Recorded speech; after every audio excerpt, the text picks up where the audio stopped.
Suddenly, at 3 a.m., the doorbell rang, and a voice startled me. Someone said, "Baby, you left your purse in my car." I got up and looked toward my girlfriend. Her reaction was strange and careless, which immediately made me uneasy. I opened the gate. The man standing outside handed me the purse and ran away before I could ask anything. When I opened the purse, I was shocked by what I found inside. And my girlfriend, after seeing everything, stood beside me, ashamed, silent, and unable to meet my eyes. I'm a 29-year-old mechanical engineer working for a mid-sized manufacturing firm in Ohio. The pay is decent, the work is stable, and honestly, I thought my life was pretty sorted. I'd been dating Amber for almost 2 years. We met through mutual friends at a barbecue, and things just clicked. She was a paralegal at a downtown law office, smart, funny, had this way of making even boring weekends feel special. We'd been talking about moving in together, maybe getting a dog. Normal couple stuff. That night, March 14th, a Thursday, I'd gotten home around 11 p.m. after working late on a project deadline. Amber had texted me earlier saying she was out with some co-workers for drinks after work. I told her to have fun, didn't think twice about it. She got home around midnight, a little tipsy, laughing about some story involving her boss and a karaoke machine. We watched half an episode of some Netflix show and fell asleep. Then at 3:07 a.m., the doorbell rang. Not a knock. The doorbell. Persistent, like someone was leaning on it. I jolted awake, heart hammering. Who the hell rings a doorbell at 3 in the morning? My first thought was emergency. Maybe a neighbor's house was on fire. Maybe someone had an accident. I grabbed my phone for light and stumbled toward the door. That's when I heard it. A man's voice, slightly slurred, loud enough to carry through the door. "Baby, you left your purse in my car." I froze. Baby? I looked back toward the bedroom. Amber was sitting up in bed, and even in the dim light, I could see her face. She wasn't confused. She wasn't scared. She looked caught, like a kid who just realized the teacher saw them cheating. "Who is that?" I asked. "I don't know," she said, but her voice was flat, unconvincing. I opened the door. Standing on my porch was some guy, maybe early 30s, wearing a wrinkled button-down shirt untucked over jeans. He had this glazed look in his eyes, definitely drunk. The second he saw me, clearly not Amber, his face went white. "Oh shit," he muttered. He shoved a black leather purse into my hands and literally turned and ran. Not walked fast. Ran. Down my driveway, into a silver sedan parked on the street, and peeled out before I could even process what was happening. I stood there holding this purse, my mind trying to catch up. I walked back inside. Amber was standing in the living room now, arms crossed, looking at the floor. "Whose purse is this?" I asked. "It's mine," she said quietly. "Who was that guy?" "I don't know." "Amber, don't lie to me right now. Who the fuck was that?" She didn't answer, just stood there, biting her lip. I opened the purse. Her wallet was inside. Her keys. Lipstick. Receipts. And then I found it. A hotel keycard. Marriott. Room 314. Dated that same night. Check-in time. 10:47 p.m. My hands started shaking. "You told me you were out with co-workers." "I was." "Then why do you have a hotel keycard from tonight?" Silence. "Amber, answer me." She finally looked up, tears in her eyes. "It's not what you think." "Then tell me what it is." "I can't." "You can't? Are you serious right now?" She started crying, covering her face with her hands. "Please, I need time to explain." "Time?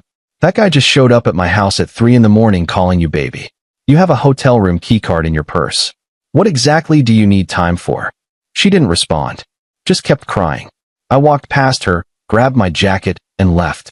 I didn't even know where I was going. I just drove. Ended up at a 24-hour diner on the edge of town, sitting in a booth, staring at a cup of coffee I didn't drink. Update 1. I didn't go home that night. I got a motel room. Ironic, I know, and tried to sleep. Couldn't. My brain was spinning. I kept replaying everything. The way that guy looked at me. The way Amber's face fell. That goddamn keycard. Around 8 a.m., my phone started blowing up. Text from Amber. "Please come home. I'm so sorry. Let me explain. It's not what you think, I swear." I ignored them, turned my phone on silent, and tried to think clearly. By noon, I'd made a decision. I needed answers, but I wasn't going to get them from Amber. Not yet. She'd just feed me whatever story made her look best. I needed the truth first. I drove to the Marriott. I know. It sounds crazy, but I had to know. I walked up to the front desk, put on my best casual voice, and said, "Hey, my girlfriend checked into room 314 last night, and I think she left something behind. Is there any way I could check with housekeeping?" The woman at the desk looked at me sympathetically. "I'm sorry, sir, but that room was already checked out this morning. Do you know who checked in?" I can't give out guest information. I must have looked desperate because she hesitated, then said quietly, "But if someone left something in the room, we'd have it in lost and found. Let me check." She disappeared into the back. Came back a minute later shaking her head. Nothing turned in from that room. Sorry. I thanked her and left. Sat in my car in the parking lot, trying to figure out my next move. That's when I saw him. The same guy from last night. Walking out of the hotel lobby, looking rough. Sunglasses on even though it was overcast. He got into that same silver sedan. I don't know what came over me. I started my car and followed him. He drove to a Starbucks, went through the drive-thru, then headed to an apartment complex about 10 minutes away. Parked and went inside one of the buildings. I sat there for a minute, debating. Then I got out and followed. I saw which apartment door he went into, 2B. I knocked. He opened the door, saw me, and his face went through about 5 emotions in 2 seconds. Shock, fear, guilt, anger, confusion. "Look, man, Who are you?" I cut him off. He ran a hand through his hair. "This is really awkward." "No shit. Who are you?" He sighed. "My name's Brendan. Listen, I didn't know she had a boyfriend, okay? She told me she was single." My stomach dropped. How long? How long what? How long have you been seeing her?" He looked uncomfortable. "Like, 3 months. 3 months. Where did you meet?" "At a bar downtown. We just hit it off. She said she worked at a law office, seemed cool. We've been hanging out pretty regularly. Last night we got a room because, you know." He trailed off. "And you had no idea she was living with someone?" "No, man. I swear. She never mentioned you. She'd always say she was busy or had family stuff. I thought maybe she was just playing it cool. When I pulled up to that house last night, I thought it was hers. She'd given me the address to drop her purse off. I didn't realize. I felt sick." "She gave you my address?" "Yeah. She texted it to me when she realized she left her purse in my car. Said to drop it off, that she'd be awake. I rang the doorbell and said what she told me to say. Then you opened the door and I just panicked. I stood there, trying to process. Do you have proof? Texts, anything?" He pulled out his phone, scrolled through, handed it to me. There they were. Months of texts. Flirty messages. Plans to meet up. Photos she'd sent him. Photos I'd never seen. Her in outfits I didn't recognize. I handed the phone back. "Forward me those." "What?" "Forward me the texts. Screenshots. Everything." He looked hesitant. "I don't want drama, man." "Too late. Forward them." He did. I gave him my number, waited until my phone buzzed with the messages. "We done?" he asked. "Yeah, we're done." I left, got back in my car, and just sat there staring at my phone. 3 months. She'd been seeing this guy for 3 months. While we were talking about moving in together. While we were planning a future. Update 2. I went home around 4 p.m. Amber's car was in the driveway. I walked in, and she was sitting on the couch, eyes red, tissues everywhere. She stood up when she saw me. "Where have you been?" "I've been so worried." I pulled out my phone. I met Brendan. Her face went pale. "What?" "Brendan. The guy who showed up last night." I followed him, talked to him, got the whole story. 3 months, Amber. 3 months you've been sleeping with him." She started shaking her head. "No, it's not. Don't." I held up my phone showing the texts. He sent me everything. The texts, the photos, all of it. I have proof. She collapsed back onto the couch, sobbing. "I'm so sorry. I'm so sorry." "Why?" "I don't know. That's not good enough." She looked up at me, mascara running down her face. I felt trapped. Like we were moving too fast. I panicked. I didn't know how to tell you I needed space, so I just started seeing him. It was supposed to be nothing. Just a distraction. But then it kept going, and I didn't know how to stop. "You didn't know how to stop? You break up with me. That's how you stop. You don't sneak around for 3 months. I know. I was scared.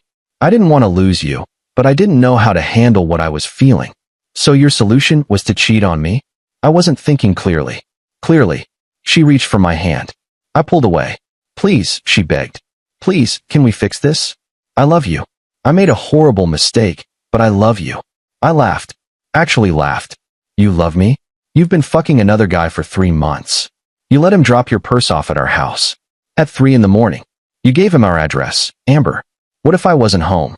Were you just going to let him walk in? No. I thought I could grab it from him at the door before you woke up. I didn't think he'd ring the doorbell. I told him to text me when he got there. Oh, so it was his fault for ringing the doorbell? That's rich. That's not what I meant. Get out. What? Get out. Pack your shit and get out of my house. This is my place too. No, it's not. The lease is in my name. You moved in 6 months ago. Pack your stuff and leave. She started crying harder. Where am I supposed to go? I don't know. Call Brendan. I'm sure he'd love to help. Please don't do this. I'm not doing anything. You did this. Now leave. She didn't move. Just sat there crying. I went into the bedroom, grabbed a suitcase from the closet, and started throwing her clothes into it. Stop. She ran in, trying to grab the suitcase from me. Stop, please. Amber, I'm not kidding. You need to leave. Just give me one more chance. Please. I'll cut him off completely. I'll do anything. I don't care. I don't trust you. I don't even know who you are right now. Just go. She eventually packed some essentials, still crying, still begging. I didn't budge. Watched her load her car, and she drove off around 6 p.m. I sat in the empty house, finally alone, and just broke down. I'd been holding it together, staying focused, but once she was gone, it hit me. 2 years. 2 years I'd invested in someone who could lie to my face for 3 months straight. Update 3. A week went by. Radio silence from Amber. My friends knew something was up, but I didn't give details. Just said we broke up. Needed space. The usual. Then on March 22nd, I got a call from an unknown number. Hello. Is this Aaron? A woman's voice. Yeah, who's this? My name is Jenna. I'm Brendan's girlfriend. I sat up straight. I'm sorry, what? Brendan's girlfriend. Well, ex-girlfriend now. We broke up 2 days ago. He told me everything. About Amber. About you. I did some digging and found your number through her social media. I thought you should know something. My heart was pounding. Know what? Brendan wasn't the only one. I felt like I'd been punched. What do you mean? I went through his phone after he confessed about Amber. Found out he'd been cheating on me too. But when I looked at Amber's Instagram, I saw some comments from another guy. Flirty stuff. I messaged him pretending to be a friend of hers. He thought I knew about them. Turns out she's been seeing him too. I couldn't breathe. Who? Some guy named Trevor. Works at a gym downtown. I have screenshots if you want them. Send them. She did. I opened them. There he was. Another guy. More texts. More photos. More lies. This one going back 5 months. 5 months. Longer than Brendan. There might be more, Jenna added quietly. I only found 2, but I don't know. I'm sorry. I thought you deserved to know. Thank you, I managed to say. For what it's worth, we both got played. Brendan's a mess right now. I kicked him out. And honestly, Amber's a piece of work. Yeah, she is. We hung up. I sat there staring at my phone, at these screenshots from a complete stranger confirming my worst fear. Amber hadn't just cheated. She'd been running multiple relationships simultaneously. For months. I felt numb. Final update. I didn't confront Amber right away. Instead, I did something probably petty, but I needed answers. I called Trevor. Hey, is this Trevor? Yeah, who's this? My name's Aaron. I'm calling about Amber. Long pause. How do you know Amber? I'm her boyfriend. Or I was. Until last week when I found out she'd been cheating on me. Another pause. Then, wait, boyfriend? She told me she was single. Yeah, she told Brendan that too. Who the hell is Brendan? Another guy she was seeing. Look, I'm not calling to fight. I just want to know the truth. How long have you been seeing her? He sighed heavily. Since October. We met at the gym. She said she'd just gotten out of a bad relationship, wasn't looking for anything serious. We kept it casual, but it's been pretty steady. I had no idea she was seeing anyone else. She's good at compartmentalizing. Apparently. Shit, man. I'm sorry. I wouldn't have if I'd known. I know. Neither would Brendan. We talked for a few more minutes. He was as blindsided as I was. Angry, confused, felt used. Same emotions I was drowning in. After we hung up, I finally texted Amber. I know about Trevor too. 3 dots appeared immediately, then disappeared, then appeared again. Her response came 5 minutes later. Can we please talk? No. Please. I need to explain. There's nothing to explain. You were seeing at least 3 people at once. For months. You're a liar and a cheat. There's nothing left to say. It wasn't about not loving you. Then what was it about? I don't know. I think I have a problem. I think I need help. I almost felt bad. Almost. But then I remembered. The hotel keycard. The texts. The lies. The way she looked me in the eye every single day and acted like everything was fine. Then get help. But get it away from me. She tried calling. I blocked her. She showed up at my house 2 days later. I didn't answer the door. She left a letter. I threw it away without reading it. By mid-April, I'd heard through mutual friends that she'd moved back home to Pennsylvania. Apparently her parents were furious when they found out what happened. Her mom actually called me to apologize, which was surreal. Said she raised her better than that. I appreciated the gesture, but didn't engage much. Brendan and Jenna, ironically, started talking. Trauma bonding, I guess. Don't know if anything came of it. Trevor deleted all his social media. Mutual friends said he felt humiliated. As for me, I threw myself into work. Started going to the gym more. Reconnected with some old friends I'd neglected. Started seeing a therapist because, honestly, this whole thing messed with my head more than I wanted to admit. It's been almost 8 months now. I'm doing better. Not great, but better. I don't think about her every day anymore. Sometimes I still get angry. Sometimes I wonder if there were signs I missed. But mostly, I just feel relieved it's over. I haven't dated anyone since. Not ready. Maybe someday. But for now, I'm just focused on rebuilding the parts of myself that got damaged in all this. The wildest part? Last month, I ran into Amber's old coworker at a coffee shop. She recognized me, came over to chat. Mentioned that Amber had been fired from the law office back in April. Apparently, there were some ethical concerns involving a client. She didn't elaborate, but I got the sense Amber's pattern of behavior extended beyond just her personal life. Some people are just wired to take what they want without considering the damage they leave behind. I just wish I'd figured that out before I wasted 2 years. Edit 1. Someone asked if I ever read the letter she left. I didn't. Threw it away that same day. Part of me wonders what it said, but honestly, nothing she could write would change anything. Some bridges you burn yourself. Edit 2. For everyone asking about the purse. Yeah, I still have it. She never came back for it. I thought about throwing it away, but it's currently sitting in a box in my garage with some other stuff she left behind. Maybe one day I'll mail it to her parents. Or maybe I'll just donate it. Haven't decided yet.